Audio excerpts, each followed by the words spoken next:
1. We are Squawking Dead, a podcast pulverizing episodes of the Walking Dead universe. Sometimes we give you news, sometimes we make you laugh, but most times we go deep. And the reason why I'm so close to you right now and speaking so low is very apropos to this episode, as when we start out in this episode, we have a little treat for you. Just as the end, we kind of have a little something for you as well, outside of our usual episode coverage. Some housekeeping. We have been alerted, as maybe all of you have, that TWDU, in conjunction with Talking Dead, is doing a little special. Actually, they're both doing a little thing where if you submit videos to them, you can be a guest either on TWDU, the Walking Dead Universe Twitch channel, and or Talking Dead. I'm not actually sure how this goes, but I know that we'll be posting something via CosmoMom09's account, because she's already submitted her video, and I kind of want to see what it looks like, and I think all of you do too.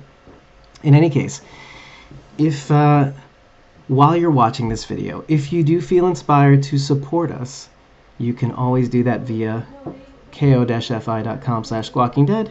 Just follow us there. I think I just saw Fear the Walking Dead quotes on Instagram. I saw that. I think you may have followed us. I think I like it. I think I like it a lot. And that's all you need to do. Just follow us at coffee.com. That's ko-fi.com. And just be there for the updates. You'll get notifications of both our locked posts, our unlocked posts, premieres, and also you'll be alerted to our unedited episodes, which means you'll get them for free. Yes, our unedited episodes are for free until November 22nd. Since Talking Dead has decided to go on hiatus, we are the interim Talking Dead. We are Squawking Dead, and we're better. Let's just put it that way. We're better. It's all-out war, Talking Dead. It's you versus us. And I think we de facto win because you're not here to say anything. Oh, you're behind a paywall? Interesting that. So, yes, our unedited episodes are available for free, or pay what you want if you can. It would really, really help us out. Throw in a couple cents. That would be very nice of you.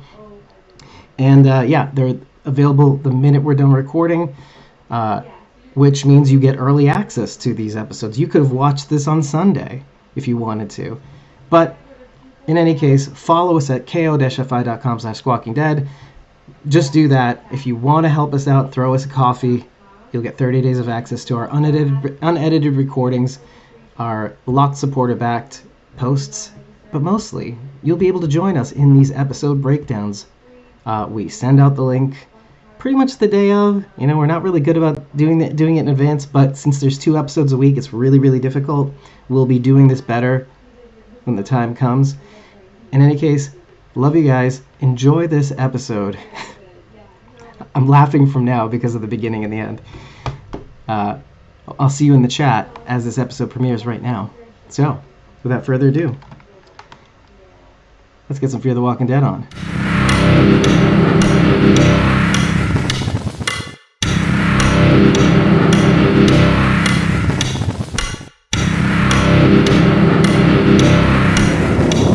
We're dealing with somebody else now. We are Squawking Dead, a podcast pulverizing episodes of the Walking Dead universe. Sometimes we give you news, sometimes we slip in some laughs, but most time we go deep.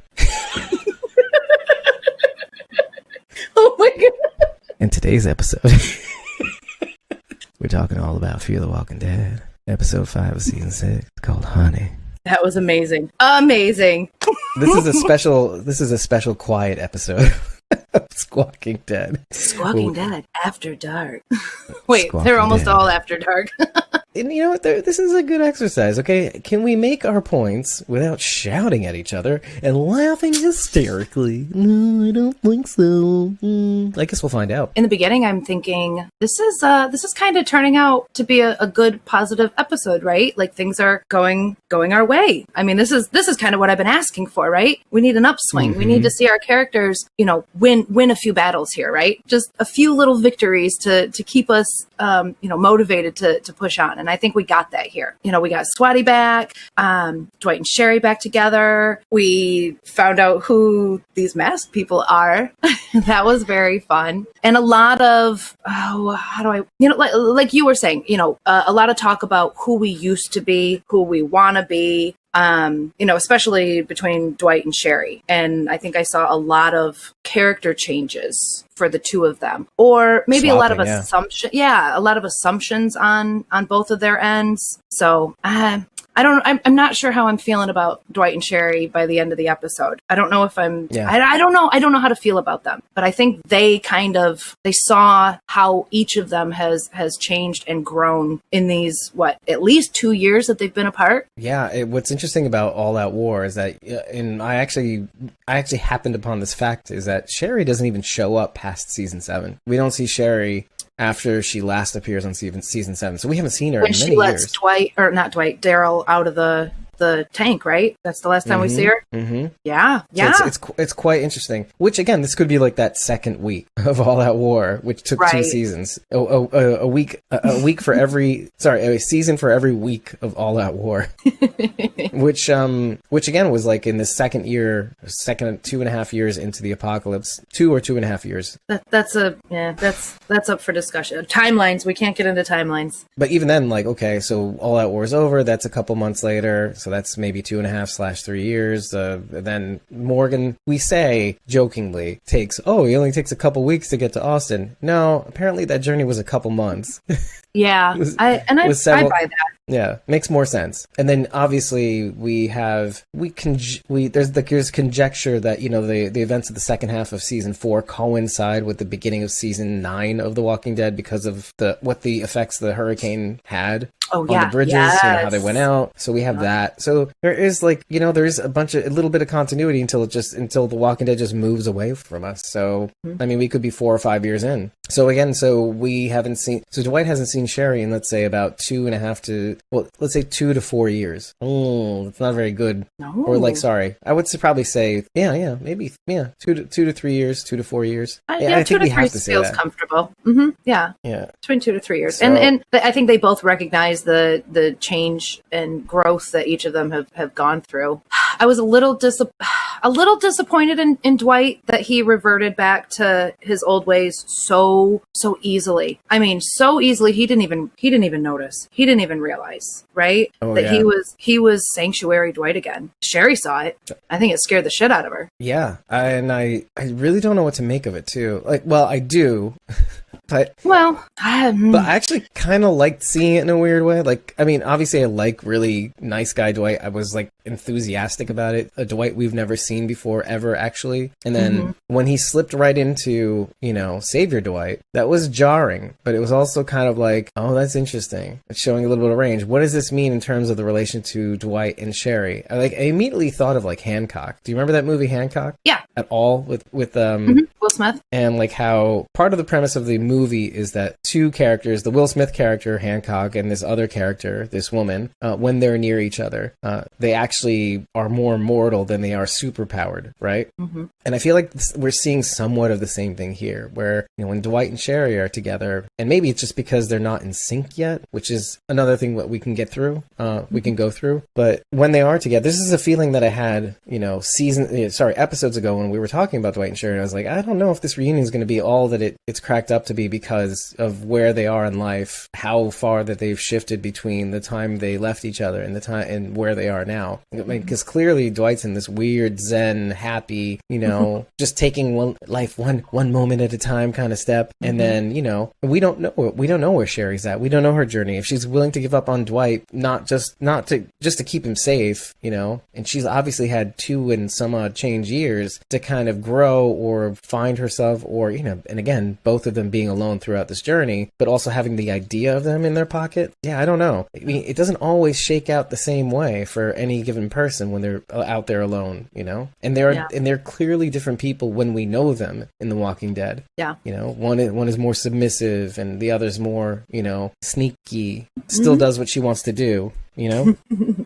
Well, I had written in here, the irony of this too. I mean, in the beginning, we see Sherry reading these notes, right? The reason Dwight is where he's at right now is because these letters from Sherry gave him the motivation to keep on going. And he even brings up the very first letter she writes to him saying, basically she's taking the blame for Dwight turning into who he did at the sanctuary, right? I did that. It's because of my choice that you turned into this person. And I want to remember the person that you were. And so Dwight says, okay, I'm going to be that person no matter what it takes. I'm going to get back to good Dwight. And they're having this conversation. They're talking about it. And he's saying and then Raleigh shows up, and here's an example of how Dwight has changed. He kind of hints about him and Morgan a little bit. I mean, literally seeing the things that changed Dwight along his journey. And he still reverts back. Like, he still digresses into that savior role after talking about how important it was for him to get back to Sherry, who he originally was. What are you doing? You don't even see what you're doing. So what are you doing, Hancock? Come on, man. Yeah, I don't know. It's really difficult to tackle because, where at first he says, oh, these people are like my family, and how do you just throw that away?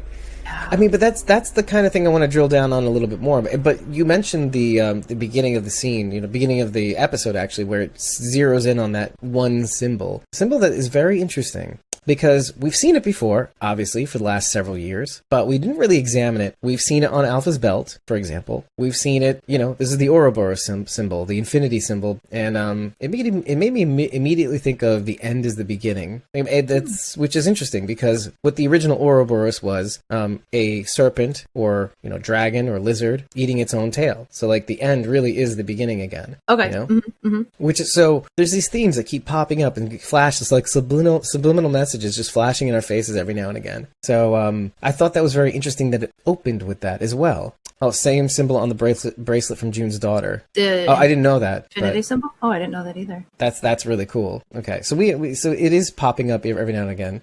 The Ouroboros is something I actually looked up, and it says that symbol. When it first starts out, obviously it's a serpent it's like an O. So the serpent is actually it's a circular shape. It originally came from ancient Egypt, 13th century BCE Egypt, in the golden shrine in King Tut's tomb. Mm-hmm. And this is so what that was supposed to represent was cyclical time. See, the Egyptians didn't believe in linear time, where, we go forward, the years go by. The Egyptians just basically believed in circular time. They were heliocentric culture, which is very interesting. They believed everything revolved around the sun setting in the Nun, the Delta Nile, and then coming back up again. But it was just a very interesting idea of cyclical time, that every end is a beginning, is an end, is a beginning. Like seasons, days and nights, harvest, planting, that sort of thing. And you see some of this going on in the episode as well, in some respects. You see the end of Dwight's journey, let's just say, is basically Sherry's beginning. But so there's something very interesting going on here. By the end of the episode, you notice that, okay, obviously we're closing on the episode on the very symbol that we start with, but in a different context. At first, obviously, Sherry's leaving it for Dwight to help him follow her. And by the end of the episode, and I didn't understand this at first, I'm like, infinity up? No. Infinity up? What does that mean? You nerd. Seriously. then again, I was watching this at 5 a.m. Oh, yeah. And I'll get back to that in just a second. However, at the end, I figured out, if Sherry goes in the truck, it's like a secret message inside the truck to point Sherry in the direction of the safe place. Right. Exactly. Yep. Again, I did this at 5 a.m. And the reason why I had to do this at 5 a.m. was because I finally finished watching The Rise of the Skywalker. And I haven't watched it. But I did that so that I could watch Fear the Walking Dead later, because 3 times in a row, 3 times a charm, a very shitty charm you don't want. AMC Premiere / AMC Plus screwed us again. They promised us Fear the Walking Dead at 12:01 a.m. on Eastern Time, and they screwed us again and gave it to us in Pacific Time. Okay, fine. Thing is, we can't do anything about that. We need AMC Premiere. They may not need us, but we need them. We need them to stay ahead of these 2-episode clusterfucks for the last, I don't know, month, 5 weeks, 6 weeks, whatever, however long this hell has been. Yeah, it's been over a month now doing 2 episodes a week, yeah. Yeah, I mean, I would tell people, vote with your feet. They're not answering you back on your tickets. They're not answering you on social media. They're not saying anything about it on social media. Then they put Talking Dead behind a paywall. like, okay, I don't care that you do that, but when you said you weren't going to come back until November 22nd publicly, on AMC, on the TV channel, whatever it is, I was fine with that. We made our peace with that. It's not different than what you did before. Oh, but now you're going to go behind a paywall. Okay, but you can't even get Fear the Walking Dead right. So why? Right. I haven't watched a single one of them. Have you? Talking Dead? Yeah. No, I don't have. I have AMC. No, I have AMC Premiere. I don't have Plus. Okay, so let me explain what's going on here. And it's not even the Talking Dead thing that bothers me so much, but it's just the idea that, okay, just say what you're going to do and do it and then not go back. Well, AMC Plus isn't really available. Even in the US, it's not available everywhere, too. That's the additional weirdness. It's available on AMC, on Amazon Prime, Xfinity, and I don't know where else. If you pull up the page to see where AMC Plus is available, it's not many places. Oh. It may be more now that they've started, but I don't know. The half-assed rollout, the limited availability, not everybody can get to it. It's forcing people to really to download the shit online, and it's like, what is it for if you're not trying to make money? If you make things easier and available and on time, people will pay for it. People will want to support you. Right. If you're asking people to pay for something, you need to deliver the content. But I guess a bigger question I have is there a reason they're putting Talking Dead behind a paywall? Do they need money? Are they hurt? I think it's one of those, I don't even question that. Like if it makes sense to do it, fine. But right, I mean, sense of it. Like if they're broke, yeah, money. Like I don't even know if it's a matter of being broke. I think it's a matter of like, okay, if it's going to be like low effort content. So, you know what I mean? Like if it's not going to be a full blown Talking Dead, I can see why they would want to maybe put that behind a paywall because, they still have to produce it, but it's not like a full blown, strict to the rules, trivia, whatever, Walking Dead, Okay. And maybe they feel like, okay, maybe if we do these Zoom sessions with all these different people, like, okay, as long as it's like an add-on to their existing benefits of getting AMC Premiere. Like, oh, this is like a perk to get AMC Premiere rather than the actual programming. Because when November 22nd comes back, it's not going to be the same as the programming they're showing between their last time Talking Dead was on and now. You know what I mean? I can say that with certainty. Last thing Talking Dead was available October 3rd. Okay, so yeah, AMC Plus only, apparently. That is infuriating. But so you know what? We'll drill down more on that in the week or so ahead because we'll do this on social media. So if you aren't following us on social media, head over to squawkingdead.com. Mostly on Twitter. It's not going to be on Instagram. It's not going to be on Facebook. We're going to complain mostly on Twitter. That's kind of where it's at. If you vote with your feet, if you start canceling your AMC Premiere accounts or your AMC Plus accounts, they will notice and then they will actually at least say something. That is really the point. Yeah. Say something. And don't be satisfied with the refund.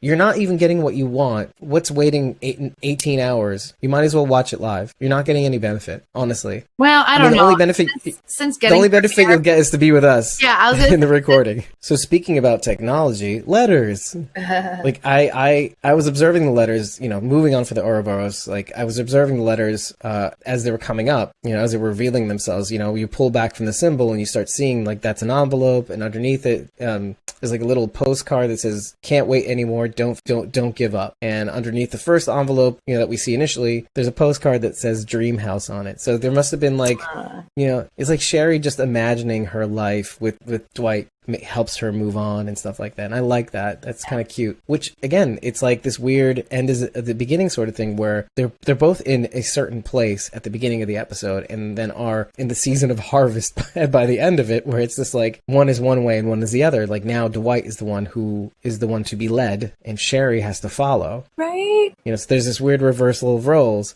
That almost brought me to tears. And now that has to, like Dwight has to be the one saying, oh, dream house, oh, dream protected location, oh, I plan, whenever you're ready, I have this plan for our place, that sort of thing, like in the dam where you're not supposed to know about. Not really.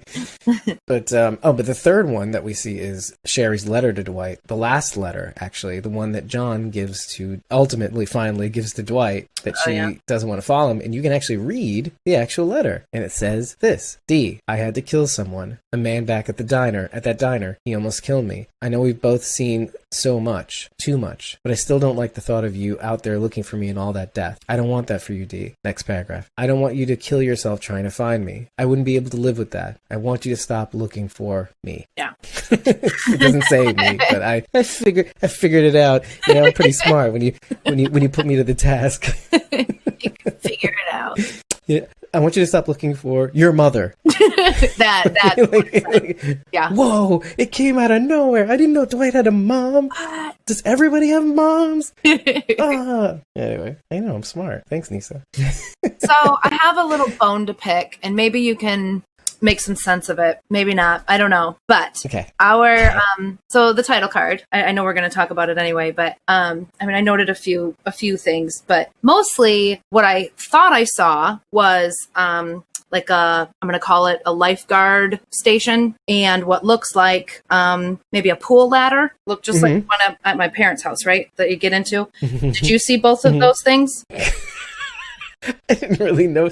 I think in the overhead shot there may have been. No. I think there was more than one. No, in just the title.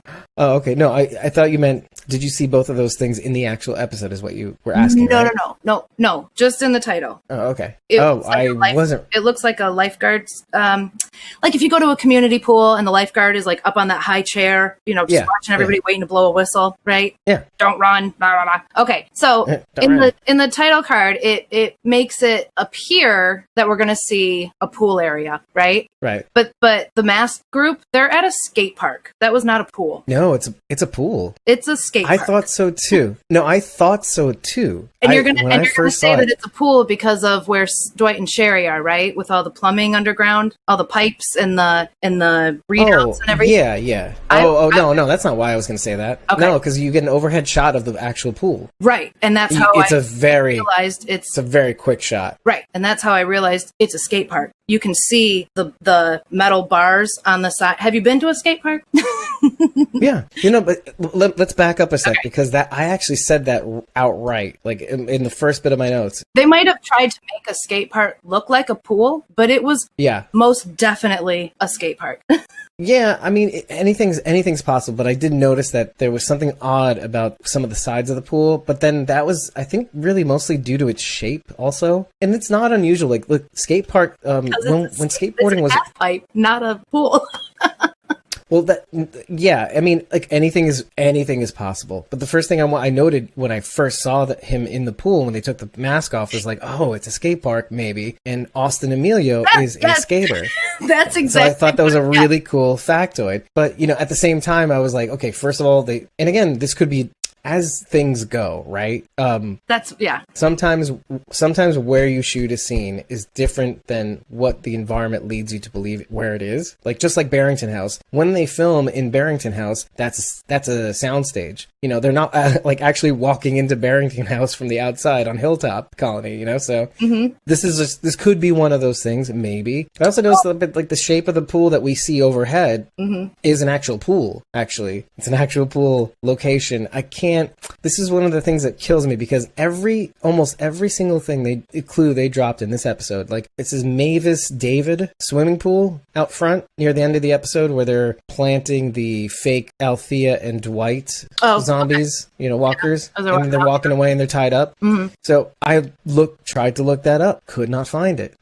I tried across the country. You'd think a name like Mavis David, and then and looking up swimming pool in separate quotes and then all together, and you would be able to find it. No, couldn't find it. Couldn't even find the significance of a Mavis David. So what I'm thinking is they wanted it to be a pool, but it was they filmed at a skate park that they tried to turn into a pool. Right. Yeah, I think that's what they wanted you to see. And hey, listen, you might be right. I mean, that's the thing. I think there's an irony in that. Like a real cool. And I think it's extra cool that Austin Emilio is a skateboarder. I mean, that's just kind of like a secret nod to the cast, right? I like that. Yeah, exactly. I really, really enjoyed that. Like, just that little peek into like, oh, okay, I see what you're doing there. Right? Yeah, it's an Austin Emilio centered episode. Okay. I see what you're doing. I see you. Yeah. But let's go back to the title sequence. Like, some other cool things that you may have missed or may not have missed is like, Sherry. Well, first of all, let's focus on the fact that usually the character being focused on is a one person. Characters in this episode go hand in hand, which is interesting to me because they're not just making it about Dwight, they're making it about Sherry, and they're making Sherry a significant part of Dwight in this episode, which tells me a lot about where they want this to go, I think. maybe. You know, when you do something like that, it says something about the character's either permanence, probably, maybe, or it could be misdirection. I don't know, maybe. But there's something like grand and like statement when you do that in your title sequence. Like, oh, this is official and this is grand and this is what this is about. And it could be the one-off episode. This is what the episode is about. But I don't know. But maybe I'm putting too much on title sequences. But like one of the things you also see is like, you know, Sherry has her mannequin mask in that opening title sequence. Mm-hmm. You know, you kind of miss if you didn't watch it. And then the lone wolf in the background, which we will get into on the left, off to the left, the wolf. You know, so I thought that was cool. But one of the biggest things in that title sequence, I think, in my opinion, the biggest noticeable difference is something I've been saying about every title sequence. The music is slightly different. This one's incredibly different. What were the two instruments that you heard in that title sequence? Oh, I don't know. I usually pay attention. Pick one of them out. I couldn't even tell you. I couldn't even tell you. I normally pay attention to music, but not score, I guess, if that makes sense. So one is definitely a bass guitar, electric. Okay. I don't know and here's the thing, I don't know if Austin plays the bass either. So that's interesting. Yeah, drums, there's some drums, Nisa. Yeah, nice call. It's not a sax though. It's a French horn. I actually made sure I was right about that by going to like just a couple of samples, because the odd thing about a French horn is the French horn can mimic most instruments, even a tuba, even a sax. Not as much woodwind instruments, but can even mimic a trumpet too. It's a very versatile instrument, the French horn. I don't know what the significance of both those instruments are, but the fact of the matter is that when you listen to this intro sequence, it is remarkably different. It's still the same tune, and I'm wondering now what would happen if I started overlaying all of these different title sequence on top of one another to see what would it produce. Right. Maybe they all fit together. Yeah, maybe they'll all say something. Yeah, maybe like a film harmonic. Or I don't know about a message. It would be a really cool soundtrack of some kind too. That would be really cool if they all fit together. You know, they were all different parts to like a bigger piece. Bittersweet symphony. That's right, Sharon.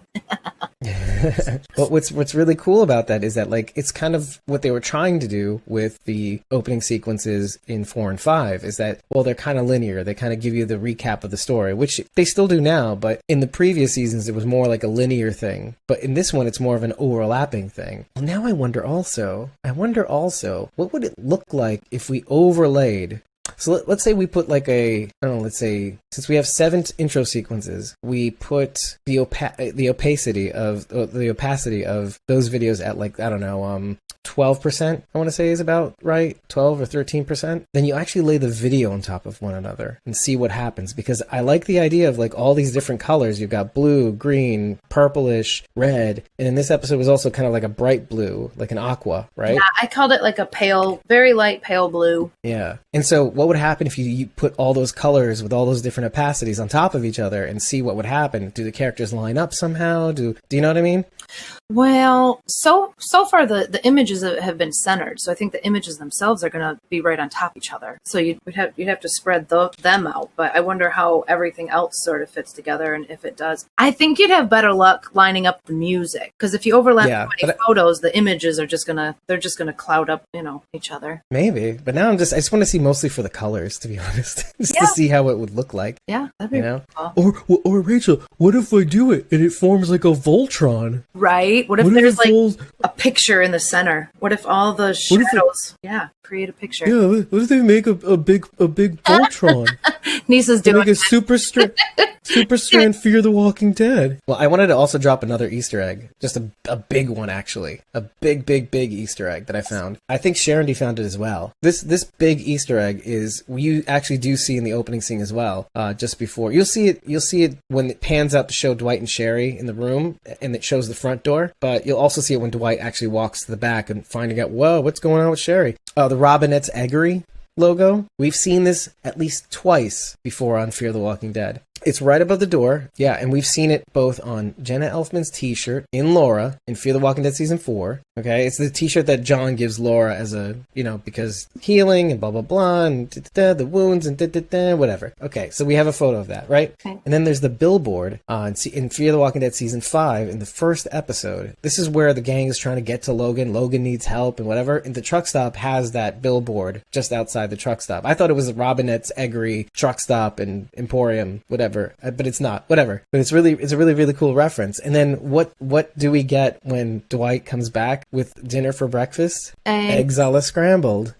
Yeah. So I thought that was kind of like a nice little neat, tie-in. When you say above the door, do you mean like above the like the front door or like the archways going into the next room? No, it's above it's barely visible above the front door. So there's the front door of this place, whatever this place is. Okay. It's obviously the front because it's kind of like a bar. When he moves the curtain out of the way and sees the mask? I can't exact figure what opposite door way. Okay, all right. So it's as he's walking towards the back, it's behind him, and that's actually the front door. Okay. The door where he's moving the curtain aside, that's the back door. Okay.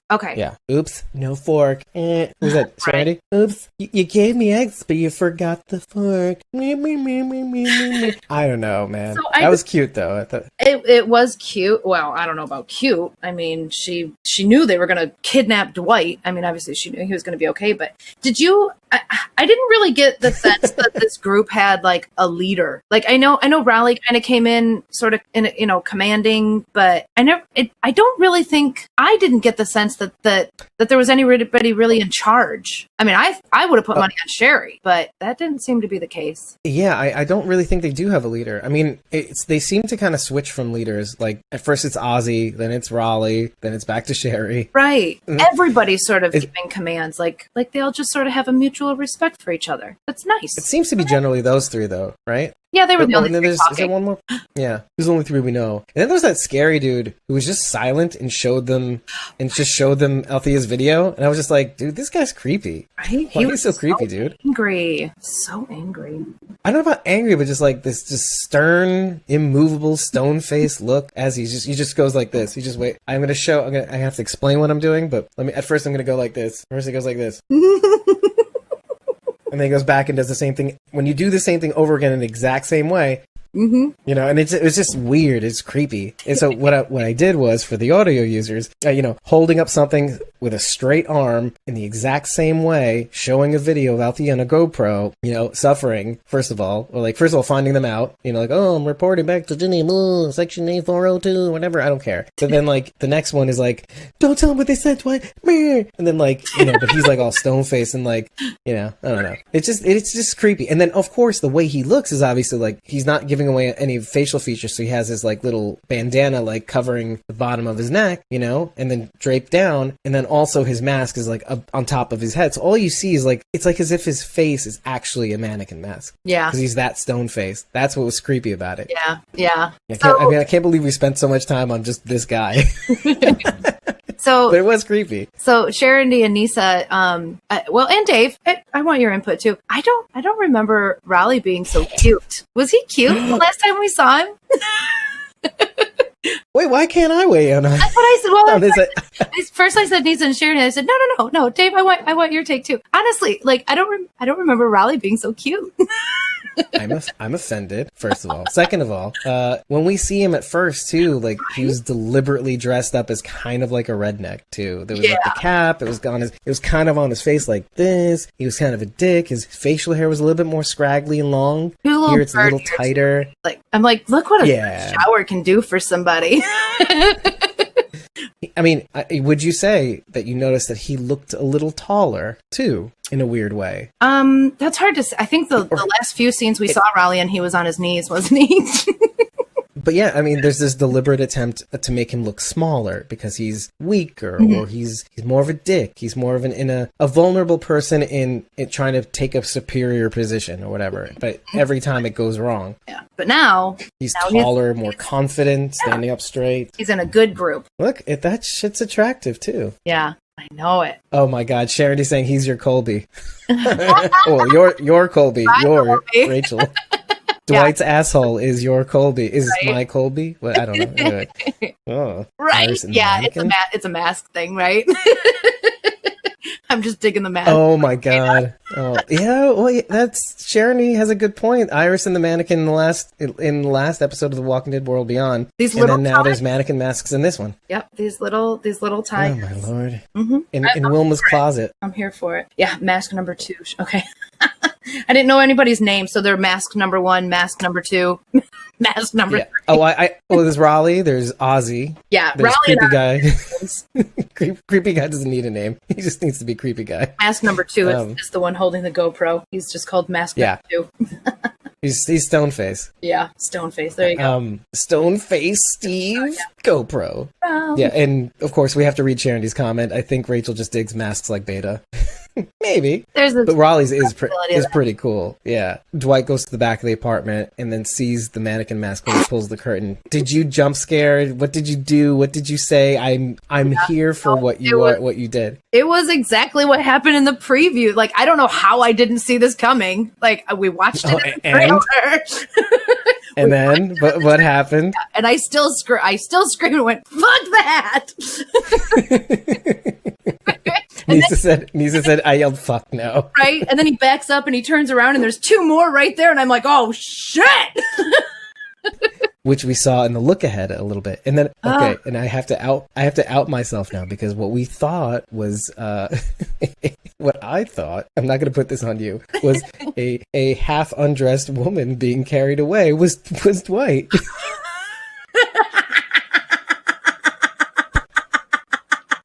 Sorry, oh my God, a topless woman's being carted away with a bag on her head. Well, I mean, you couldn't see the facial features, but like... Right. Oh my gosh. Sorry, oh my Austin. Lord. Apparently he has a feminine body. You know, I was gonna ask if it seems like Austin Emilio is losing weight, or if he's just always been like that. Well, I mean, I know he's always been pretty skinny, or maybe they just did a good job of making him look extra scraggly this episode. I don't know. Maybe it's the first time in a long time we've seen him shirtless. That could be too. Aside from maybe his Instagram, or maybe ever. I don't know. That could be too, or like in a like a beater top or something. That's true. He has That's true for a while. Actually, if you really think about it, have all of you watched The Machinist with Christian Bale? And he lost a ton of weight for that role. Oh, okay. It was frightening. Ooh. I mean, he had medical guidance throughout the whole thing, but he needed to kind of feel like he pulled it all off, and it was really his body. Wow. But Dwight is getting close. Austin Emilio was kind of close to what I remember Christian Bale looked like in that movie. Okay. If not for like a little definition, and even like, Christian Bale has like that weird kind of face. I would like to point out how happy I am that I was correct when I said Al was on horseback. Yay! I think we all had something in that too, by the way. Oh, yeah. Like I had originally, you had said, no, Sherry's not it because the color grading. And I was like, no, I think it's Sherry. I see, and I thought it was on horseback. The person who ended up being Sherry, I thought was Grace. Mm-hmm. Right, because you called her fat, basically. Well, I did. I said it looked also, like... I did. It's that she was, in your defense, she was wearing baggy clothes, too. Right, and it looked like there could have been something in front of her, like a pregnant belly in front of her, and like the color was kind of weird, and it made her hair look darker than what it really is. So I had my reasons for thinking it was Grace, but I was wrong. That's okay. It was just. It doesn't even matter right or wrong. It was just hilarious. Right. But I think we all had. Dwight was June, so we all had a little mix up there. Yeah, and I thought it might have been Strand or Wes, and then I did say at one point, I'm like, oh, but the biker vest thing, it could be Dwight, like because he's a mirror image of because of my logic. Oh, he's a mirror image of Daryl, which isn't crazy to think because, and this is after I said, oh, it's Strand, right? but which isn't crazy to say because there is a little bit of that going on here in this episode. Let's just jump into it because when obviously the mask comes off, Dwight's in the pool with all these other of Virginia's outcasts and everything, and he discovers both Ozzy and the dog first, and the dog kind of pops up every now and again to remind the audience of what Dwight put Daryl through in a weird way. Like he's in a cage, he's fed dog food every now and again. But even looking at Daryl as the wolf, this wild animal that can't be tamed. I did get seeing the dog there definitely put Daryl in my head, but not the time he spent. I mean, it should have. That's definitely the link there, but it just reminded me of dog. That dog reminded me of dog, and so then I thought of Daryl. And that's kind of weird, right? Because of what I just said, right? Yeah. that in a weird way, Dwight is kind of this weird yin-yang image. Well, again, what are we on? The Walking Dead World Beyond? No. It's this weird yin-yang image of Daryl in a weird way. And there's no question, unless you guys think otherwise, there's no question that Daryl was modeled a little bit after Dwight. You know, as a character, there is this weird similarity to him. Like, even down to the wing, the half the wing being torn off could be seen as, yes, either an injured Daryl, but it also could be seen as, since Dwight had worn that jacket for so long, like, these are kind of similar people in a weird way. Like, in attitude and temperament and in how they do things. Like, they're not that similar when it comes down to marital relationships. But when they meet, they go different ways. They go down different paths. Oh, yeah, and that's a cool comment. Sharon is saying half angel, half face. I realized that by the end of the episode, Sherry is the one to actually release Dwight, and here Dwight's doing that. And it's kind of like this weird way of, again, the Ouroboros. It's like the different seasons, who's doing what and who is whom. You know, the role swapping. You know, Daryl is the one to let the dog out. And I'm also wondering, like, it's almost as if there's like this weird foreshadowing of when he does release the dog at the end of the episode out into the wild. And where did the dog come from, by the way? Wildlife? You can do it. I'll give you a hint. Preserve. It's where sanctuary. Sanctuary. Oh, there we go. Wildlife sanctuary. Perfect. How odd a thing is that, right? Yeah. It's kind of cool to see all these little callbacks. My first thought, obviously, because I'm too smart for my own good or really, really stupid, as I've portrayed in some respects. Infinity up? No. I thought when I heard Wildlife Sanctuary, I thought Alexandria. And then I'm like, but Sanctuary's in the name. Sanctuary's in the name. Yeah. So, like, what's wrong with you? I missed that part. I just heard that they threw him a few scraps and he, the dog basically was following them after that, which is what I remembered when Dwight let the dog go at the end. And I'm thinking, do you really think the dog's going to go that far? These people have food. If I were the dog, I'd stick close to these people who've been feeding me. That is absolutely true. And that there is actually something kind of strange about that. But you know what? Maybe, it's very possible that the wolf does come back in some capacity, though. Because of some of the look-aheads we got. We got some, like, I think, a flash of the wolf dog. Mm-hmm. It was really, really short flash, but I'm not sure if it's from this episode. But we don't know. We could, again, like, the purpose that the wolf dog has in this episode is to kind of reflect images of the past that should remind Dwight of where not to go or what hole not to go down. Yeah. We've been here before. We captured Dwight. We captured Daryl. I keep referring to Dwight as Daryl. It's this weird thing that happens to me. But I also notice that, like, when he does free the wolf dog, there's a little bit of him freeing Sherry in a way. Like, it's not immediately, like, apparent that that's what he needs to do to have her follow. Okay. To give her an opportunity. But it's also kind of like he's almost freeing himself too. Mm-hmm. In a weird way. He's allowing himself to not have to go back. It's not Dwight freeing Daryl. It's Daryl freeing Dwight. That's what I wrote. I knew what I wrote was actually a little bit more profound. Because at the end of all that war, there's the aftermath, and, Daryl has his thing with Dwight. He's about to kill him, and Daryl gives him mercy. And just like Daryl, and it's almost as if Dwight's kind of returning the favor. He's freeing the dog, and it's the Ouroboros again. Who is freeing whom? Mm-hmm. It comes back around. The end is the beginning. I like how this keeps coming. It keeps coming back to that. Mm-hmm. And Sharon's like, if you love something, set it free. Ooh, Dwight and Daryl had something saucy together. But maybe, right? Well, yeah. I could see. If it was really yours, it'll return, right? Yeah. And it's very possible. Sherry, he loves her. He has to set her free, and he hopes that she will follow and catch back up to him. Dwerl. Dwerl. Hashtag Dwerl. Love it. No, but I want to go back to something that Sharon D also said is, like, if you want to talk about mannequins and mannequin masks, we have to also talk about the dog and the wolf dog that made everybody think of Huck and, the kids in the, what is it, the wrong end of a telescope? Yeah. So there's a little bit of a connection there, where the one was feral and pack animal and protecting its young and whatever that is. But this one is more, kind of a pet, kind of safe and fed and all that stuff. Mm-hmm. Interesting. Yeah, I wonder. But yeah, maybe we will see that again. I don't know. But I feel like I need to satisfy some people and go straight to the torture scene because, this is at the point where we are starting to see Savior Dwight again. Mm-hmm. We do see the music blasting. It's a different song. And here's the thing. I could not find the song. Oh, I did. Who sings the song? The song is called Yesterday, Tomorrow, and Today by Little David Wilkins. The lyrics that we hear in the episode are, "Wake up each morning with your sweet kiss on my mind. Early morning sun shining through." And then there's another line, but Dwight, this is the moment that Dwight says, "Turn it off." And then we just But it's hear, warm summer breeze. But it's the starlight in the morning lyric though. Did you write that down? Early morning sun shining through is the line. Early morning sun shining through. I thought it said stars. It did, but the captions were wrong. But I thought that was kind of funny. I listened to it was the case 100 times because I'm like that. There's no T in that word. They're not pronouncing a T. But what if it was though? Right? Okay, let's assume it was true. Right? That would be another Ouroboros reference. How many weird stars kind of do like you see in the morning? There's no stars. None. In the morning. Obviously none. Are you crazy? Exactly. That's why it's the early morning sun. Although, no, the early morning sun, you may be able to still see stars, by the way. Maybe. Like, in the butt crack of dawn. Yeah, but the star, but the star and the moon sometimes shining through. Yeah. Anyway, either way. But what I'm saying is just to illustrate a point. It's like it's kind of cool because there's this and that. Yeah, it is really cool. The basically the feel that I got from this song was about lovers who are split apart, and he wakes up every morning wishing and hoping that his lover was there with him, and I remember your kiss, things like that. So it was a very Sherry Dwight song. You know what I mean? Yeah. Obviously they're reunited now, but not for long. But it reminds me of that.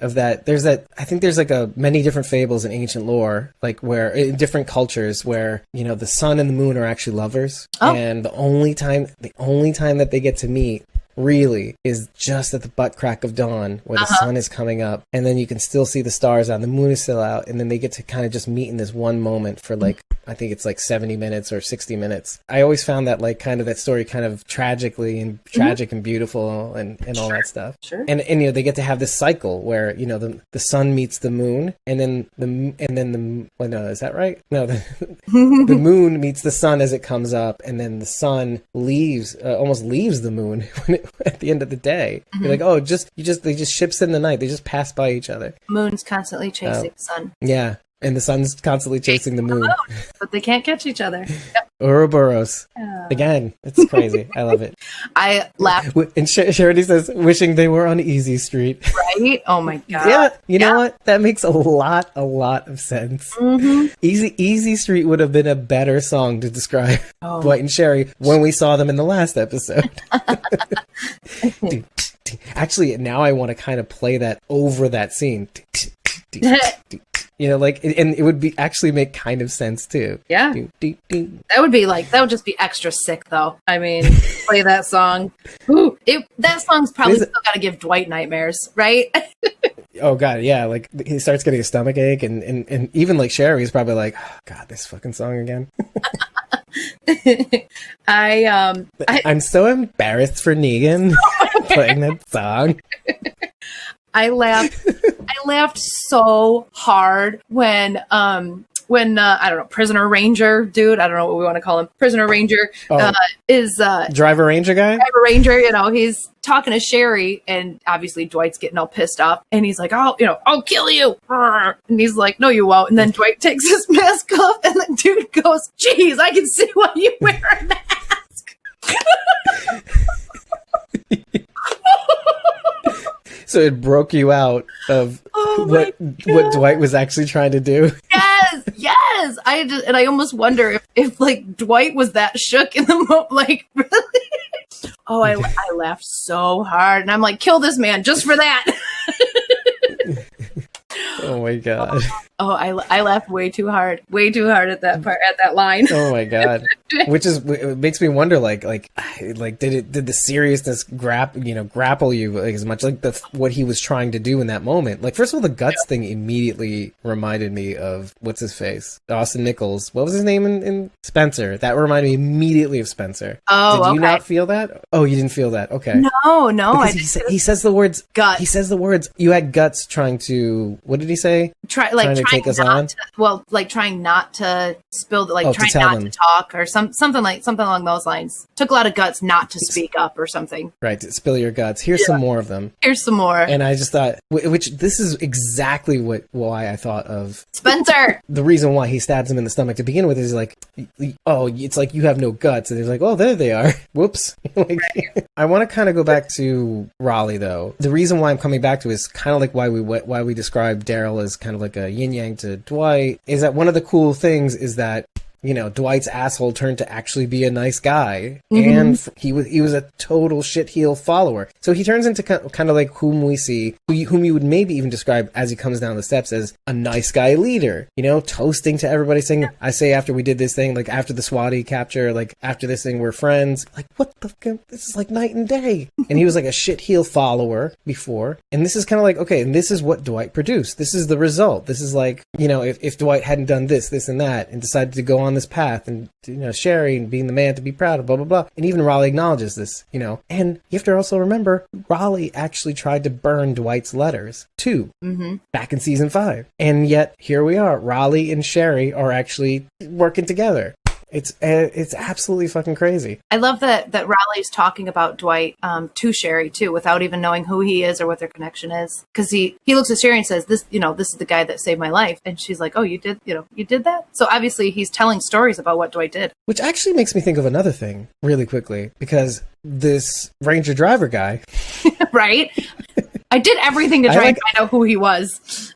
Right. Reg, maybe, who knows. But like Ranger driver guy mentions, part of the reason why he mentions the burnt face, and he goes, "Oh, you're the chess guy, the chess piece guy, right?" Yeah, the guy with the, thank you. I was going to ask about that because I don't remember that. Yeah. Okay, so in the videos, in Althea's videos, the promo video for the gang about helping them and helping others and all that stuff, and finding them more about themselves and all that stuff, Dwight is back to painting. Well, he's actually playing chess with okay, and Charity's saying it too. Dwight and Daniel are playing chess. One of the interesting things is the guy says specifically, the chess pieces guy, choice words, because Dwight makes his own chess pieces. One, how do we know that? Well, as a matter of fact, in The Walking Dead, part of the reason why Dwight is caught as the mole by Eugene is because of the red paint on the backpack that they find, and the paint on Dwight's hands as he's painting the chess pieces red. Nice little callback, which makes you think like the seasons, like it's still like the seasons have changed. Like instead of now being the mole, he's actually being the dick, and he's kind of being Raleigh's asshole right now. Right. Which I thought was kind of ironic, you know? And I think at that moment where he's grilling Ranger Driver guy, it's the first time that it dawns on Sherry that he's starting to act like he was, maybe even worse, with Negan. Like Dwight didn't really even talk that much when he was with Negan. He kind of just obeyed. Didn't really yell, didn't have to do anything, just kind of did his thing. I also wanted to, it's not even that funny. I was going to say, the way they took out the antenna on Swati, I just thought was, at first, on my first watch, of course, I'm delirious. I'm like, that's so fucking hilarious. They just kind of like, I noticed. I definitely noted it. That was the first thing they did, right? Step 1, take out communications. Step 2. But it was the way that it was done. That was the thing. The way that it was done was just like, he just like just swatted at it, and this thick cabled antenna just fell down. I just thought that was hilarious. Yeah. Ultimately, Sharon D, that's the side that Dwight does go up. So why didn't they start on that side? Good question. Well, first of all, 1, to distract them so that Austin could take the right side. 2, to spend some of the ammo, get, you know. Okay. But, you know, it's like if you're on both sides and there's 3 people on one side and there's 1 on the other, who are you going to focus on? These guys, right?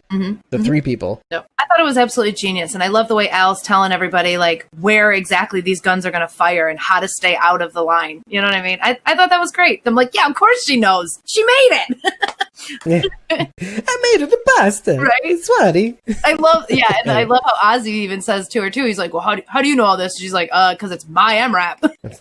I'm so embarrassed for you, Ozzy. I'm just going to keep bringing that voice back.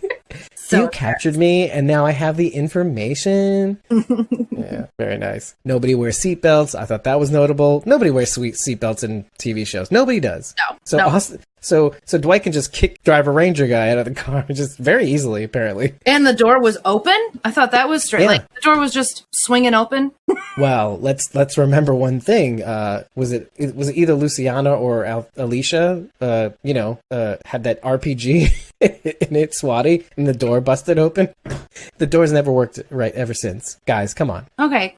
I'll take your word. I don't remember what you're referring to, but I believe it. I'm just kidding. It could be the case. It might not be the case, but I thought that could be an interesting callback if that was the case. So Yeah, I'll allow it. Makes sense. there was a point that I was going to make, though. I'm sorry. Okay, so part of the thing is that Driver Ranger guy actually saw the videos, but what I wanted to ask was if so many people saw these videos. So first of all, Ginny's Rangers have all seen these videos that yeah. Morgan and crew made, right? But I mean, at least Isaac, like you've said, it's gotten around. Mm-hmm. And so what I want to know is, how does Sherry not see this video? And it's maybe the minorest of minor bones to pick, but I just wonder, right? Well, think about who. Okay, I wish we knew exactly the other mention of the videos in this episode, because so far the people who have seen the videos are Rangers or ex-Rangers. Right. Like Nisa said, Jenny might have had a movie night and showed everybody. So Sherry might she had a live watch on Zoom. Right. So Sherry might not know, because Ginny probably drove around and scooped up all these tapes, right? Ginny now is in possession of all these tapes. And so her Rangers know about it, but nobody else might. That's interesting. Wow. And the very thing that might be the salvation for everybody living behind Ginny's walls is still in the wall. And yeah, well, that's interesting too, and you have to remember, they also used that footage to create their own video. They used their footage to create their own video to others to actually recruit people to Ginny's colonies, which I thought was interesting also. Oh, okay. Ginny's video, you mean? Yeah. Yes. They actually used their words, to make her video look way better, Yeah. Ginny made an edit, Nisa says. Okay. Perfect. So I wanted to ask you, because I could not make this out. Is Ranger Swatty driver dead? Ranger driver guy? Okay, so that's the thing. Is he dead? I was wondering that myself. At the end of the episode, when you see the walkers, fake walker Althea, fake walker Dwight, you do see a close-up of some walkers that are discarded at the front, like in the foreground as they walk away and walk around and all that stuff. Yeah. I wasn't sure either. That was the big question. If anybody has any idea of that, if anybody has any opinions on that, I have a 4K, 3K screen, sorry, so I can see certain details, but I wasn't 100% certain. See, I was confused. So when Sherry tells Ozzy, lock Dwight up, he's not coming with us because I don't want him turning back into this guy. We see Al already in that room, and she's actually kneeling down by the driver's head. And I can't tell what she's doing. If she's like checking to see if he's alive, or she doesn't have. It didn't look like she had a weapon in her hand, but he didn't really look like he was moving either. Well, the first thing they say in the scene is that he's still out cold. Driver Ranger guy. I missed that line. So he is still alive. So not at dead. That point anyway. Yeah, but then at the end, I'm wondering, when you see all those bodies, who are they? Is him. Ooh. Yeah, maybe. I don't know. But he could be used later. I don't know. Yeah, I agree with Nisa. It's not going to be wise to let him go. I don't think they let him go. I don't either. No, I don't think so either. There's just no way. Sharon D says, I think they mention him later. They say something about they took off with the other driver. I thought they meant Sherry. I thought they were talking about Sherry taking off with Ozzy and Raleigh, I guess, and the other masked crew. Masked mannequin. Well, Virginia's outcast is what I've been calling them. I really want to call them mannequin masks. Okay. So Sherry, Raleigh, Ozzy took the driver with them. Okay. All right. Right. Okay. Which again could just mean that, took off and then just slit his throat. I don't know. I don't see Sherry doing that though, right? I mean, she seemed pretty appalled that Dwight was going to let the dog rip him apart, which I'm shocked at. I kind of expected to see a more hardcore Sherry when we met back up with her. Well, no, this is going to be the interesting part. I think Sherry is not happy that Dwight is turning into this person. I don't think Sherry has those same reservations. I think there's something about Dwight coming. Yeah. Okay. Because what does she say at the end? You have to make it so hard. hard. Mm-hmm. Where it was easy before for her. I mean, she killed a man. One of the letters that I read in the beginning was, I killed a man. I don't want you to follow me anymore. I'm going down a place you cannot follow. Mm-hmm. I actually remember saying this when we were covering it last year, when John actually gives him the letter finally, after holding it back. She says, "This is who I am now." You know? So she wasn't worried about, the victim. She was worried about Dwight and what that action would do to Dwight. Right. And the weird short-sightedness of everything is that Dwight wanted for Sherry what Sherry wanted for Dwight. Mm-hmm. The big thing about Dwight being at the sanctuary was, I'll do all the dirty work, the hard work, the killing, the whatever I need to do to keep you safe. Mm-hmm. And yes, you are Negan's essentially wife, but you don't have to do any of that killing stuff, that cruel stuff, the things that make you not be able to sleep at night, the things that I think about when I touch my face, every now and again. It's the left side, actually. And at the end of the day, now Sherry's like, no, I want you to continue on this path of being you, of who you are, what you are meant to be in this moment, while I do the dirty work, while I become the person that keeps you safe, that keeps your heart safe. I felt like I heard some regret in her voice too, and during that scene specifically, when she's talking about, she says, I had 100 opportunities to do something about Negan. She's talking about being back with Negan. I had 100 opportunities, to do something. So this is maybe now her taking charge, saying, like you just said, hey Dwight, take a seat. You don't have to get your hands dirty anymore. I got this. I failed before where I had a chance, and I'm not going to fail again. I'll get my hands dirty this time around. But Dwight want her to. Right. And that's what's really crazy about that, is that, like, when you see this from Sherry, do you feel the same way as I do? Is like how sad that is, that she's stuck. I mean, think of this is why I mentioned at the beginning of the episode, imagine these two people doing the same thing. One is running both of them are running away. And Sherry is leaving notes, thinking absentmindedly, hopefully Dwight is alive and will follow, right? Mm-hmm. And Dwight's thinking the same thing as he's following the clues. Like, okay, I don't know where this trail ends, and it does end with that letter where she cuts off communications, and then he's just working on a women of prayer. But both of these people ended up in different spots. I don't even know if I mentioned this fully in the show, which was like how interesting it is that Sherry ended up being Dwight. Ended up being exactly what Dwight wasn't supposed to, was trying to move away from. And then at the end of the day, Dwight is the very person he wanted to become, or he wanted to try to at least become, to be ready for Sherry. Mm-hmm. They both took different paths. I killed a man. I'm going somewhere where you cannot follow, where I don't want you to follow. And so Sherry also says, there's some John parallels. He's willing to give up his morals and ethics to have June, much like Dwight was willing to give up the person he has become for Sherry. And he says, I felt so bad for her because this episode showed how traumatized she still is because of Negan. Yeah. I kept mentioning in my notes, she's trying to go after Virgin Negan. I mean, Virgin Negan. I think you're absolutely right. I mean, you see that struggle when she's in the Swati, and Dwight's there trying to stop her, and she says he can't get away with it. Like, she's back in the sanctuary. He can't, somebody has to stop him. He can't keep getting away with it. And I'm thinking, who's he? I mean, obviously, she's talking about Negan, but I mean, she is there. She's mentally back in the sanctuary. That was, that broke my heart once I realized what kind of state of mind she was in. Right. And at the end of the day, a lot of that is brought up like tenfold. Like, Dwight is merely the catalyst of things she's already been thinking of. Sure. But when Dwight comes back, it's like now it's all she can think of. When she sees Dwight, she automatically thinks of Negan. Well, yeah. But I wanted to finish Sharondy's thought, which was, on the John parallel about maybe giving up his ethics just to kind of be, to have June again. She says it mirrors June because she was worried that John would find out that she wasn't the person she fell in love with. Yeah. So Sherry, in some respects, also mirrors June. Yeah. This is a common thread between all the couples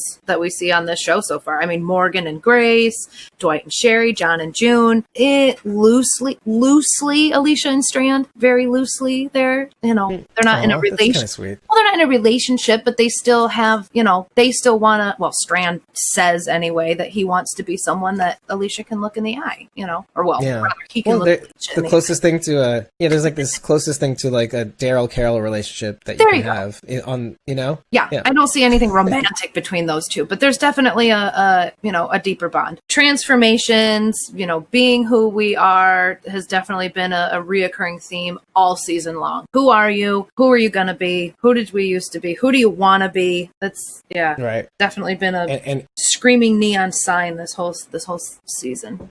And then calling back to who you used to be, only to change into something that you've never been before, that resembles both, all the totality of who you've ever been. Mm-hmm. Yeah, because it's not just transformation like into something else. It is, but it's still like I appear to be who I used to be, but I still am that person who changed. Mm-hmm. That's a big change. It's a big change. I'm the person who's gone through the transformation, and here I am. I was this, I was that. Now here I am. Metamorphosis. Perfect way to. Yes, exactly. Sharon. Yes. Yeah. But metamorphosis into something that resembles who I once was, but retains the lessons I learned to get to where I am, but also I'm also something completely different. It's weird because it's like, who does that person become? What does that person look like? Even though it resembles who you once were, has the lessons of today, who does that become? How does that translate to the real world, right? Yeah, that's what we're watching now. Who are all these people now? They're all going to be beautiful butterflies. That's right. They're all going through some heavy shit right now. And I feel like this is the perfect way, the perfect opportunity to just drop in. What was Sherry's? What were the words for Sherry's promo for this season? And those promos where it blurs into the person, and then in the back there's red letters. Oh, like when Morgan is like, the past is dead, or the past is dead. Or you're dealing with somebody else now. Or like Alicia, it says, I can take care of myself. But Sherry's is, this is the only way. Oh, okay. Yeah. So I don't know that I've seen those posters. The only ones I've seen are different. Well, they're not posters. They're videos. They're video promos. Oh, I definitely haven't seen them then. I've only seen the images of their faces that says the past is dead, but it says it over everybody's face. The video promos, each person says something different. You can actually see the beginning of that in our intro sequence. It's like 10 seconds long, but you'll see the blur in and all that stuff. Sharon's saying she's a freaking Mandalorian. This is the way. Okay. No, she says, actually, she says, this is the only way. So, the only way. Okay. No, the reason why I mentioned that is because it goes back to the title sequence. This is why I was so adamant about the title sequence and it being both of them. Is that, do you think, and this is a question finally, do you think Sherry will find her way back to Dwight? She will catch up to him, let's say? Oh, man. Like, what you feel by the end of the episode, let's say. Well, this question goes to you guys too. I, as a viewer, I want to see that. Yes, I want to see the other side of this, right? We saw Dwight and his journey catching up to Sherry. So now as a viewer, I want to see Sherry catching up to Dwight. I want to see that. All right, now put your Squawking Dead hat. Right. Now, do I think that's going to happen? Sorry. Do I think that's going to happen? I don't know. I'm trying to play it out in my head and see if killing Sherry off would have a bigger impact or a better impact to move Dwight in the direction he needs to go. I don't know. Or story-wise, what's more effective? Exactly. Yeah. And what that means, it doesn't mean good or bad. It's just what makes a better story. Right. Right. Sherry dying. I want to see Sherry catch up to Dwight, yes, but is that going to be good for the story? I don't know. Right. And then I'm also wondering a whole other thing too, because you can hem and haw about whether they'll get back together or whether they'll stay apart or die or whatever. My thing is, I think what makes some things interesting is that part of what I maybe have seen, and yes, there could be a return and it might be too late and she might die, but I'm also wondering if they just don't split. You know what I mean? What would a divorce look like in the apocalypse, right? Yeah. And I wonder if, like, when Sherry tells him to go, because Sherry's the one to tell him to go, Dwight doesn't magnanimously go, I know you're not ready here for this, but, when you're ready, you can come. No, Sherry's the one that says, fuck off, I don't want you here. And so what I think is interesting is that I wonder if Sherry in that moment is thinking, I'm not good for you, because you being in my life turns you into something else. And maybe it's me. Like, I wondered sometimes whether Dwight acted the way he did because Sherry encouraged him to be that way. This is something that we actually talked about in season 7. I mean, we didn't have a podcast in season 7, but we thought. Yeah. No, I think that's what but even we even thought, like, in season 7, she's smoking the cigarettes. toilets and the hallways, that she is driving this bus, right? In a weird way. Yes. Yeah. She definitely had a commanding lead in the conversation of that hallway. Oh, yes, please. Thank you. Yeah, I saw what you're saying. You know, I can't be around Dwight because it's not good for him. And I also like what Nisa's saying. She is still very much traumatized over what happened with Negan. And I think seeing Dwight brought all that back. And I don't know if that's something she's going to be able to get past, right? Every time you see Dwight, you think of Negan. Kind of like what John's going through with June right now, right? Every time he looks at June, he's going to think of Janice. Sherry might be thinking, look, I'm not good for you, and you're not good for me right now either. I don't know if it'll always be that way, but right now, yeah, they're kind of toxic for each other. Yeah, like talk about tainted relationships, though. I mean, it's like a return here. It's like we're in the same spot as before. But, you know, it kind of makes me want to go back to, you know, first of all, like some of these callbacks, like Morgan actually saying out loud, "Hey, you know I don't die, Dwight, right?" Right? Yes. But I love that. I smiled. I smiled a hardcore smile at that. Like I wasn't even laughing. I was just like, "Oh, cheesy so grin." It's kind of cute." Yeah. I did the same cheesy grin as Morgan's been doing throughout this episode, but not quite. Yeah, but like no, not quite.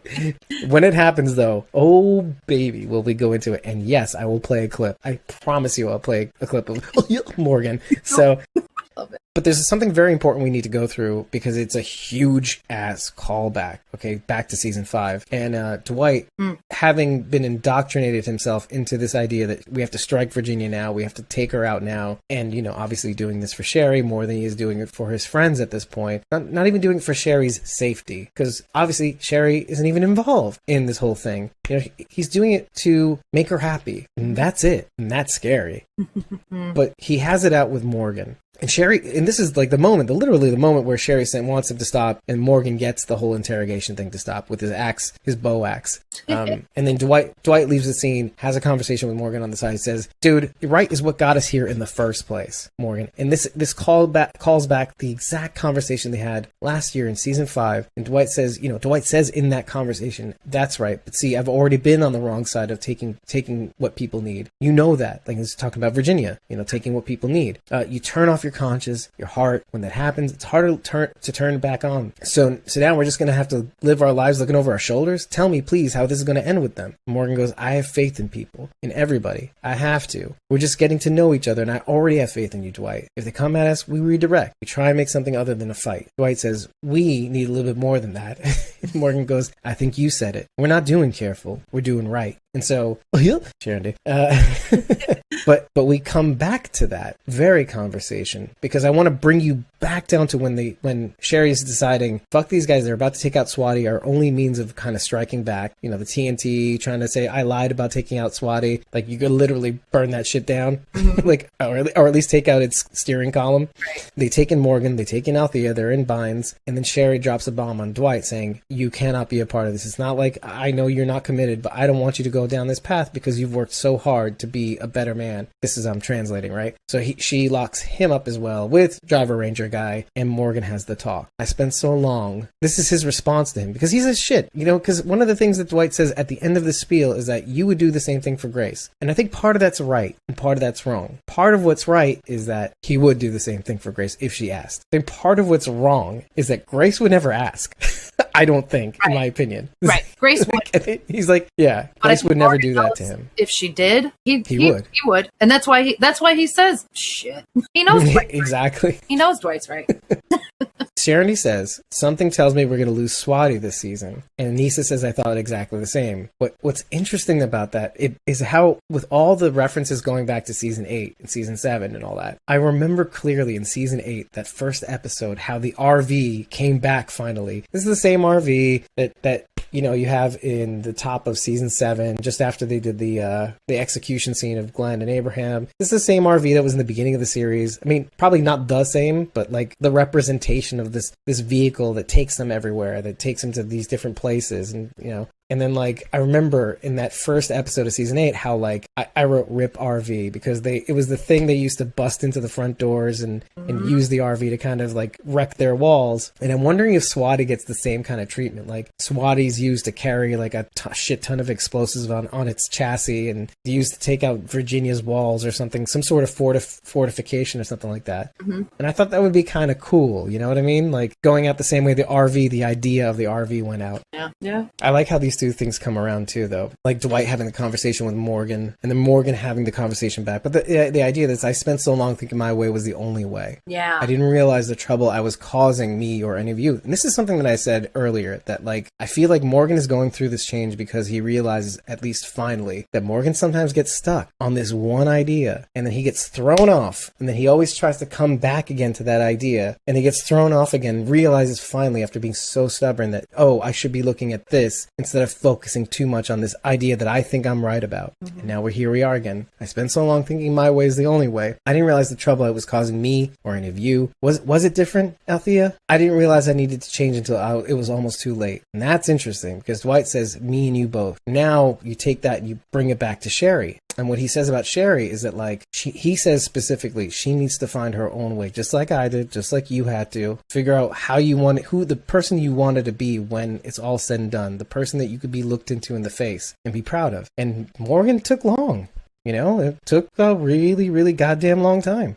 We actually have to go back to talking about the mannequin mask people. Apparently, these are Virginia's outcasts. Now, what we had assumed was that the end of the beginning people were the mannequin mask people. Again, subverting our expectations, leading us down a garden path, and we find out. So, a couple things. One, the mannequin mask people are Virginia's outcasts. So, they are literally ex-rangers or ex-people who lived in her settlements, rejected, were about to send to be death.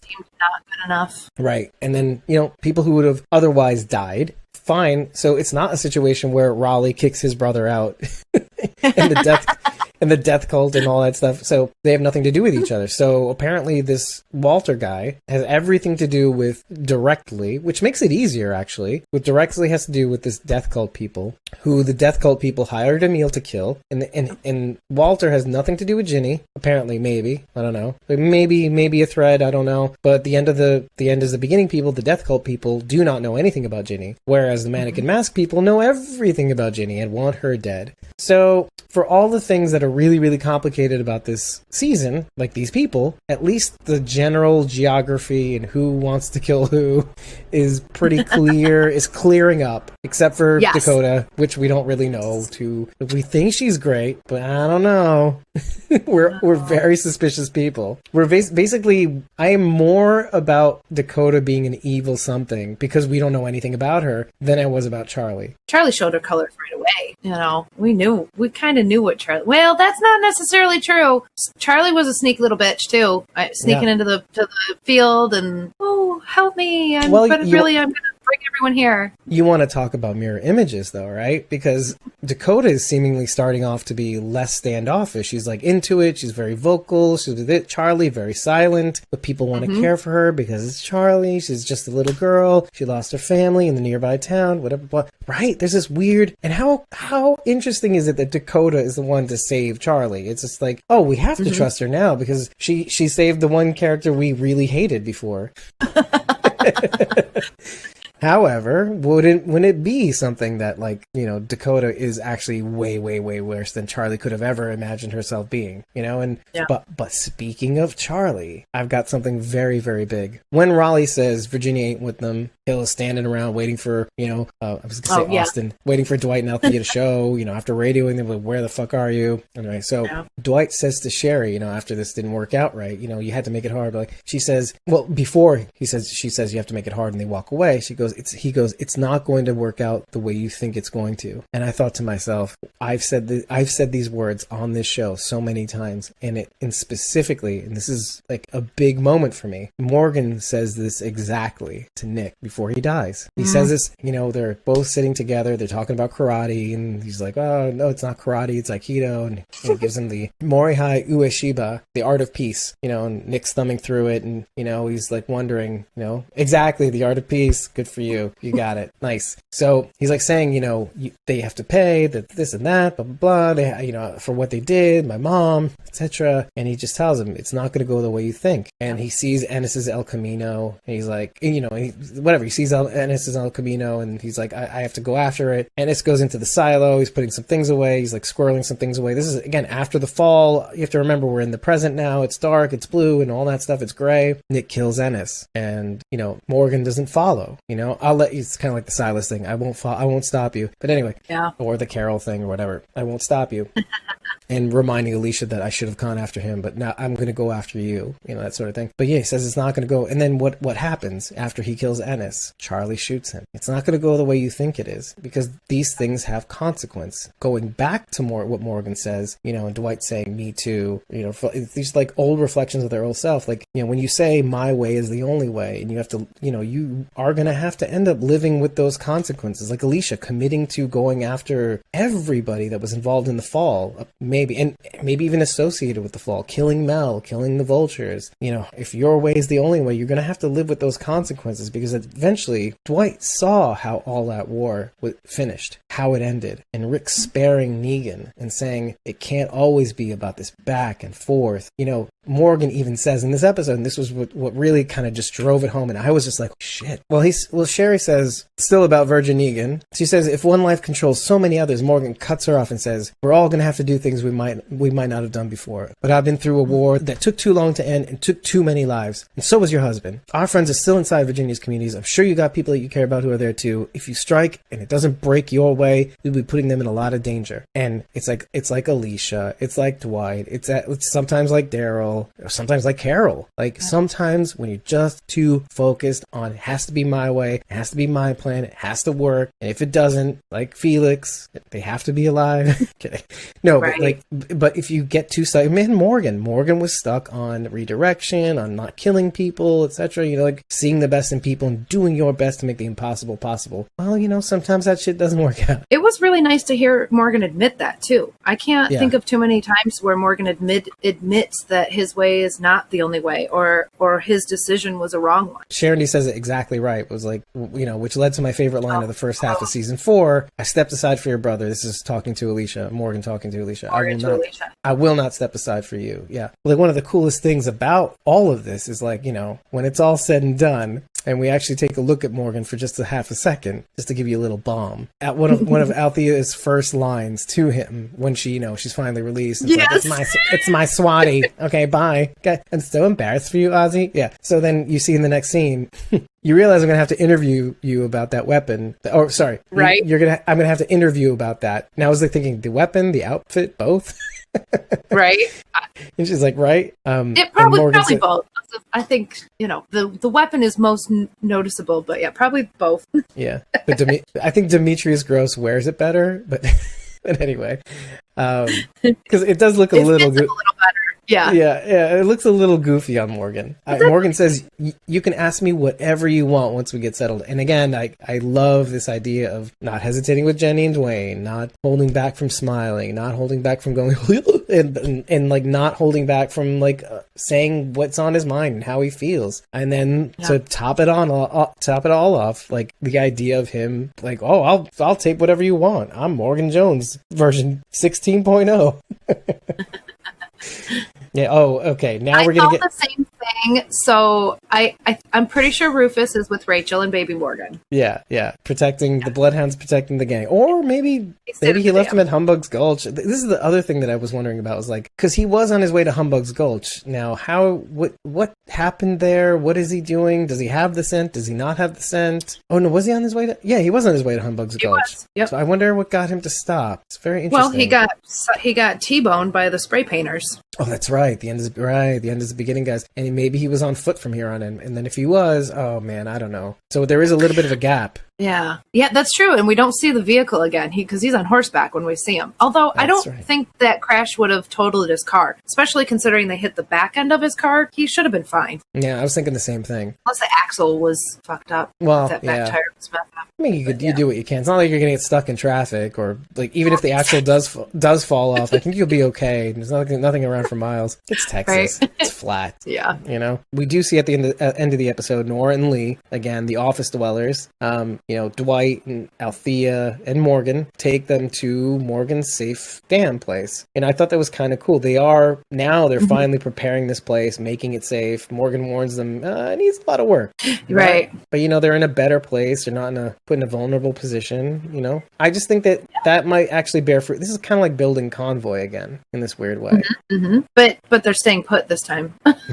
yeah. Don't move floors. You're fine. Right. No, I like it, and I like the idea that the community is getting bigger, and by the time Morgan does round everybody up, there's really gonna be a home to go to. Yeah, maybe. Yeah, and it's funny, for all the jokes, everything works out.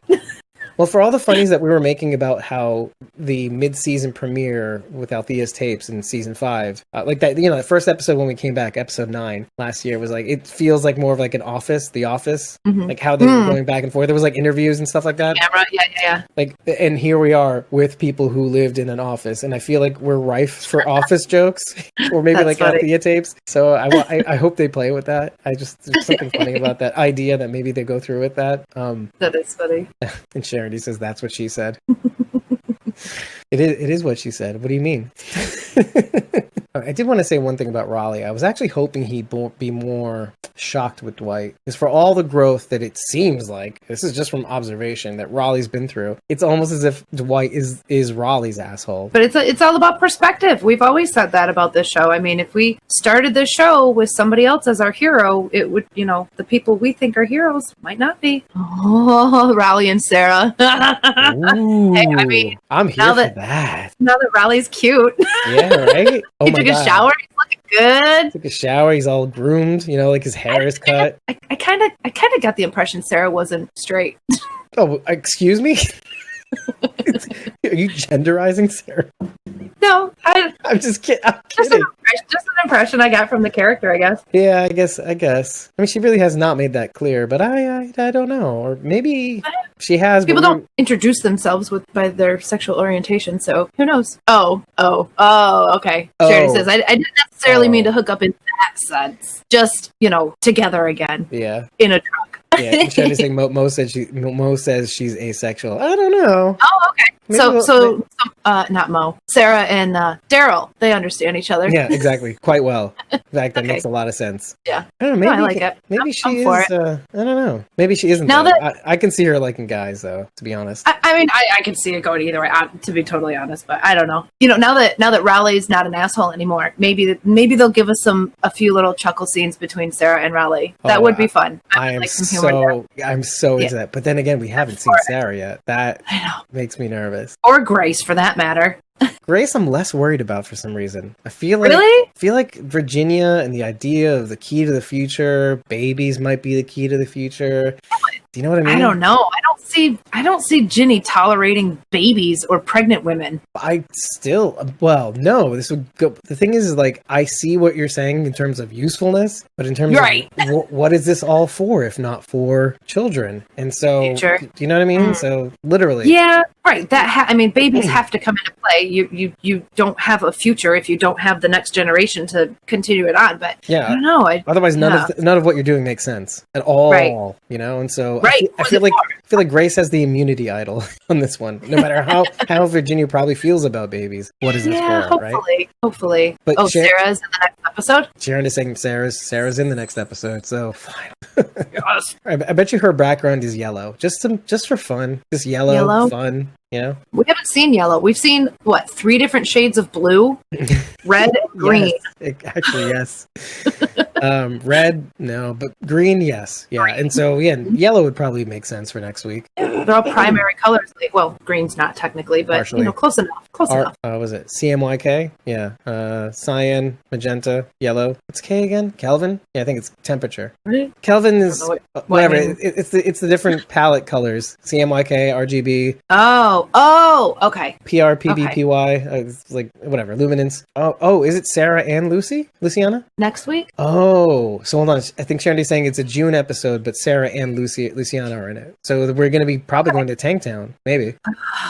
Hey, did you I'm guys... going to be really irritated at the end of this season because of all of these like individual episodes. Like, I feel like we're not making any progress. I don't know. I feel like we're going to get there, but I feel like there's enough sinew to keep me going because of, remember what we were saying about like Morgan being the connective tissue to all these episodes? That really has helped, I think, in my opinion. And the fact that he's actually a part of this story now helps even more, by the way. Ugh. Yeah, he definitely helps, keeping a timeline forward. Like, we're not seeing what everybody's doing during the same week. It's like, here's what happened this week with these people. Then here's, maybe a couple weeks later with these people. And then even farther down the timeline with these people. I mean, I don't know.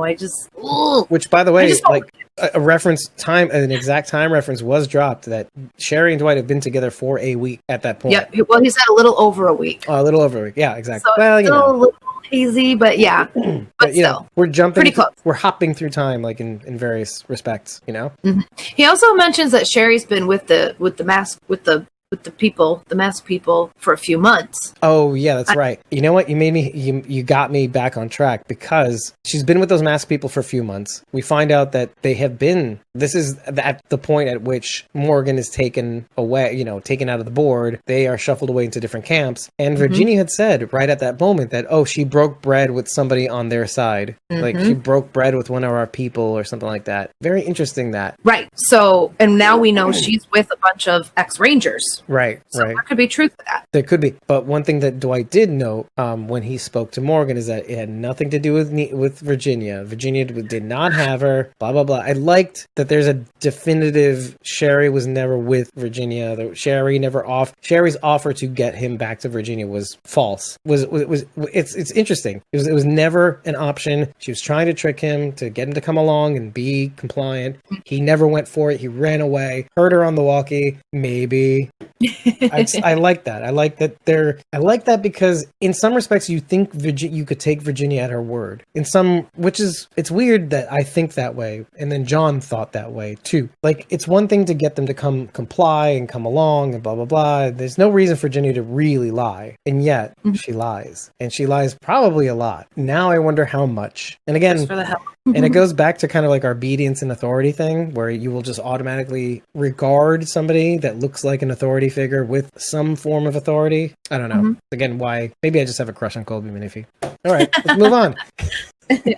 I don't know what's happening with me. But again, the breaking bread and the timeline matches up, and then you find out later on nothing to do with. Perfect. One thing that people ought to know about Dwight is that Dwight was instrumental to helping Rick win all that war because he was smuggling the very chess pieces with the fingers and the chess piece and the bag and the catching the mole thing. He was smuggling maps to Rick about the sanctuary, about everything that's going on their end, all the satellite stations and all that stuff, so that Rick has a lay of the land so that he can strike and attack. So something people ought to know who don't watch The Walking Dead, that this is what he used to do. He was the mole. I love that we hear Dwight talking about his escape plan, and then we see him actually doing it. Yeah. I thought that was really cool. Yeah. Once in the last episode, yeah, and then again this episode. No, we can do my plan. He's like, okay, dude, he said that already. I think it could work. I really think it's a great plan. But here's the thing: how do you make sure it worked? How do you make sure? How do you confirm that your plan worked? You gotta find that out, right? You have to make sure that this worked before you can just fuck off. I'm gonna say this: Dwight's not the sharpest tool in the shed.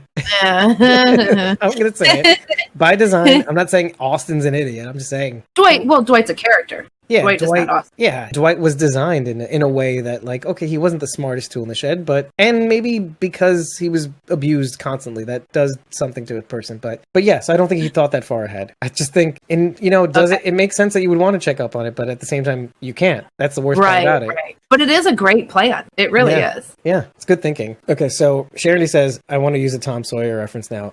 Lol. Like, here it is. Tom and Huck went back and watched their own funeral. Oh, that's right. God, do you remember the town? They had been away so long that they thought they died, and so they went back to watch their own funeral. I remember that. Don't. Mm-mm. This was in Tom Sawyer. Okay. Yeah. Ooh. But wait, What is it? What is that in connection to? oh, she's saying this would be the way to find out if they bought it or not. If you bury these bodies, good. Okay. It's hard. There to, we go. You know, not your fault, Charity. When it's hard to follow a thread when you're via text, when you're trying to connect things that we're saying out loud. It's if we were typing, I think it would be different. Yeah, that's how. And it works. I think Dwight and Dwight and Al would be worthy of a funeral, much like Cameron got, right? Well, I don't know. It's very interesting that you say that because the only official funerals that we've seen so far have been for Rangers. True. John is the one that buries Janice himself. Probably, maybe even against. I mean, would you bury a criminal in the same graveyard as Rangers? No, probably not. No, I don't think Ginny had any intention of burying Janice anywhere. Or Sharon says, or their cadaver chum. So yeah, it's very interesting. So would they? I don't know. It's very interesting to think about. Well, something to pay attention to. Yeah, whether or not they find out if their plan worked or not, it's still a genius plan. It's still really good. Would we haven't said this in a while, but would you say it's a genius plan? Yeah, genius plan. Kinda, yeah. This is something that Eugene would cook up. He would think it. He would think in a grander scheme that he would figure out how to make sure it happened and confirm that they believed what happened. He would have a bigger plan. yeah. It would be much more elaborate but precise. Yes. Like it'd be like the Rube Goldberg of murder plots. You know what I mean when I say that, right? Okay. Of course, your dad's a magician. Yeah. Rube Goldberg's hardly magic, but still pretty impressive. Like that wonder, you know what I mean? Like in the league of performance art kind of. Yeah, whatever. You know. Silas and I have made many Rube Goldberg machines. Yeah. If you don't know what a Rube Goldberg machine is, just plug that into Google or YouTube. They're so cool. So cool. Yeah, the guy's a hero. So I'm going to comment on the map sitting behind Sherry in the Swati real quick. I want to start with a word that I think we've seen or maybe heard, or maybe I'm totally making it up. But have we seen Midkiff City on another map someplace? No, but it could be Midland. Right, yes. Midland is on that map, but so is Midkiff. Okay. And I thought, for some reason, I remember somebody looking at a map and that city was sort of centralized on the map that they were looking at. I could be totally wrong, but it's just an odd word that stuck in my head. It could be the map on the wall in Paradise Ridge when we first kind of meet Ginny. I don't know. The image I have in my head is somebody holding a map. Like somebody was holding a map and they were looking at it. And I remember seeing Midkiff on the map. And I just thought it was a really strange word. Okay. It appears that Ginny's keys are located in Grand Falls, Odessa/Andrews area, because that one's a larger key. So this end of the key is in Andrews. The bottom of the key lands in Odessa /Midland. It's like Andrews Air Force Base kind of thing? Yeah. Possibly. Some of these keys are longer, so I took, this area and this area. Also, there's a key over Stanton, Garden City, Sterling City. There's another larger key that stretches from Big Lake to Ozona. Oh, okay. There's a larger key that stretches from Eden to Menard. Okay. There's a smaller key over Ballinger. Oh, interesting. Which is funny. My maiden name is actually Bellinger, so right. I just for people who don't know, you're right. I forgot to mention that. Yeah. I'm like, and nobody knows why I'm owing. Right. Also, Winters. There's a key over Winters. Mm-hmm. A larger key that spreads over Haskell to Stamford. Right. And the last key was over a small key over Midkiff. Okay. Mm-hmm. Okay. So Sharon says Aaron Stamford, the actor, played Jim Brower or Jimbo. Jimbo. Oh, look at that. Not an unusual name. I mean, there are Stamfords out there. Yeah. I'm familiar with Stanford. I'm familiar with Stamfords. Yeah. Or at least city's name Stamford. Sorry, audio people. Maybe we'll link to that map in the notes. Maybe in the blog. Maybe in the blog. There you go. I think look at the image while you're listening. The Waiting for Godot blog that we haven't done a blog since before episode 101. Look, the end is the beginning. We have to do this the way we started it. If you like what you heard, why don't you rate this podcast at ratethispodcast.com/squawkingdead? 5 stars and an eggplant. All we need to know how much you love us. But if you would like to write more, feel free. Ladies and gentlemen, if you really like this podcast, why don't you follow us at ko-fi.com/squawkingdead. Just follow us. If you'd like to massage our back a little bit more, you can buy us a coffee. Now, one coffee will give you 30 days of access to our supporter-backed content. That means you get all the unedited episodes you want, plus the ability to join us in the recordings. Not only that, let's say you don't want to jump in the deep end just yet. Girl, you can get the unedited episodes for free.